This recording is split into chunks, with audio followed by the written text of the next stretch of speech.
میں آپ کو دکھاؤں گا، آپ کے کراچی سے اہل باطل کے بیان نشر ہو رہے ہیں، اللہ کو ہر جگہ موجود مانے تو نقص کیا ہوگا، اور چینل نشر کر رہے ہیں، ٹی وی نشر کر رہے ہیں۔ اب بھی آپ کہتے ہیں مسئلہ نہیں بیان کرنا چاہیے، تو پھر بیان کب کریں؟ مخالف ٹی وی پہ لا رہا ہے، چینل پہ لا رہا ہے، سوشل میڈیا پہ لا رہا ہے، کتابوں پہ لا رہا ہے، ہمارے بچوں کو گمراہ کر رہا ہے، اور ہم کہہ رہے ہیں ابھی بیان نہ کریں، تو بیان کرنے کا وقت پر کون سا ہوگا بتاؤ بھائی؟ یہ بات سمجھ آئی آپ کو؟ میں جو بات سمجھا رہا تھا اس کو اچھی طرح سمجھو آپ، باقی عبارات تو ایک طرف رہ گئی۔ حکیم الامت حضرت تھانوی کی بات کو بنیاد بنا لو تو اگلی بات سمجھنے آسان ہوگی۔ حضرت تھانوی رحمۃ اللہ علیہ کیا ارشاد فرما رہے ہیں؟ وَمَن لَّمْ يَقْدِرْ عَلَىٰ اعْتِقَادِهَا، ابھی پڑھا نا؟ حکیم الامت تھانوی رحمۃ اللہ فرماتے ہیں اگر کوئی شخص وَمَن لَّمْ يَقْدِرْ عَلَىٰ اعْتِقَادِهَا بِلَا كَيْفِيَّةٍ فَالْأَسْلَمُ لَهُ أَن يَقُولَ بِالْمَيِّتِ الْوَصْفِيَّةِ أَيْ الْعِلْمِيَّةِ۔ یہ میں کیا سمجھا رہا ہوں؟ جب آپ کہیں گے اللہ کی مائیت ذاتیہ بھی ہے وصفیہ بھی ہے، آپ کے خلاف بعض عبارات ایسی پیش کی جائیں گی کہ جس میں ہمارے اکابر نے مائیت سے مراد مائیت وصفیہ فرمایا ہوگا، تو لوگ آپ کو کہیں گے آپ کا موقف اکابر سے الگ ہے، آپ میت ذاتیہ کہہ رہے ہیں اور ہمارے اکابر میت وصفیہ کہہ رہے ہیں۔ آگیا ذہن میں سوال؟ اب اس کا جواب اچھی طرح سمجھیں۔ ہمارے اکابر میں سے جن اکابر نے میت وصفیہ کا قول کیا ہے انہوں نے میت ذاتیہ کا انکار نہیں کیا،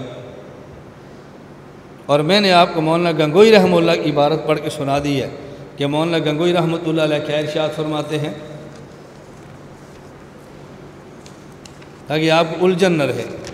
حضرت گنگوئی رحمۃ اللہ علیہ یہ بات ارشاد فرما رہے ہیں کہ دیکھو جہاں اللہ کا علم وہاں اللہ کی ذات، جہاں اللہ کی قدرت وہاں اللہ کی ذات، تو جو شخص میت وصفیہ کا قائل ہوگا وہ آٹومیٹکلی تلاسم کے طور پر میت ذاتیہ قائل بھی ہوگا کہ اللہ کا وصف اللہ کی ذات سے جدا نہیں ہے۔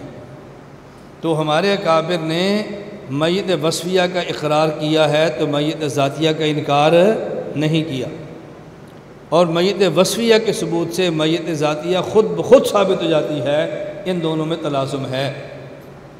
یہ بات سمجھ آ گئی ہے؟ اور ہمارے اکابر میت وصفیہ کی بات کیوں کرتے ہیں؟ حکیم الامت تھانوی فرما رہے ہیں کہ جب آدمی ہر قرب ذاتی کے بلا کیفیت ہونے پر قادر نہ ہو، اس کو سمجھنے پر قادر نہ ہو، اس کے لیے احتیاط یہی ہے کہ میت وصفیہ کا قائل ہو جائے۔ تو ہمارے اکابر بعض ایسے لوگوں کو جو میت ذاتیہ سمجھنے سے قاصر ہے میت وصفیہ سمجھا کر مسئلہ سمجھا دیتے ہیں، اور ہم نے اس کو اصل مسئلہ سمجھ کر اپنے اصل مسئلے کو چھوڑ دیا ہے۔ اس لیے میں نے گزارش کی بات سمجھ لیں، استواء کے مسئلے پر ہمارا موقف کیا ہے؟ اللہ تعالیٰ کی ذات ہر جگہ پر ہے یا اللہ تعالیٰ کا علم ہر جگہ پر ہے؟ بولو۔ اللہ تعالیٰ کا علم بھی ہر جگہ پر ہے اور اللہ تعالیٰ کی ذات بھی ہر جگہ پر ہے۔ اس پر دیکھیں ہمارے اب دلائل موجود ہے۔ وَلِلَّهِ الْمَشْرِقُ وَالْمَغْرِبُ فَأَيْنَمَا تَوَلُّوا فَثَمَّ وَجْهُ اللَّهِ وَإِذَا سَأَلَكَ عِبَادِي عَنِّي فَإِنِّي قَرِيبٌ۔ توجہ رکھنا ذرا، میں تمام دلائل کی تنقید نہیں کر رہا۔ وَإِذَا سَأَلَكَ عِبَادِي عَنِّي فَإِنِّي قَرِيبٌ، جب آپ دلیل پیش کریں گے نا، آپ کا مخالف کہتا ہے اس سے مراد اللہ کا علم ہے، انی قریب، اس سے مراد اللہ کا، آپ اسے کہو سوال ہو رہا ہے وَإِذَا سَأَلَكَ عِبَادِي عَنِّي، اے میرے پیغمبر اگر لوگ پوچھیں عنی، میرے بارے میں یا میرے علم کے بارے میں؟ میرے بارے میں، جواب کہ فَإِنِّي قَرِيبٌ، اگر قریبٌ سے مراد قریبٌ علمًا ہے تو پھر جواب سوال کے مطابق نہیں۔ سوال ہو رہا ہے ذات کہاں ہے، جواب ہو رہا ہے علم کہاں ہے۔ تو انی قریبٌ سے مراد قرب ذاتی لوگے تو سوال جواب کے مطابق ہوگا، اگر اس کو قرب ذاتی نہیں لوگے تو سوال جواب کے مطابق نہیں ہوگا۔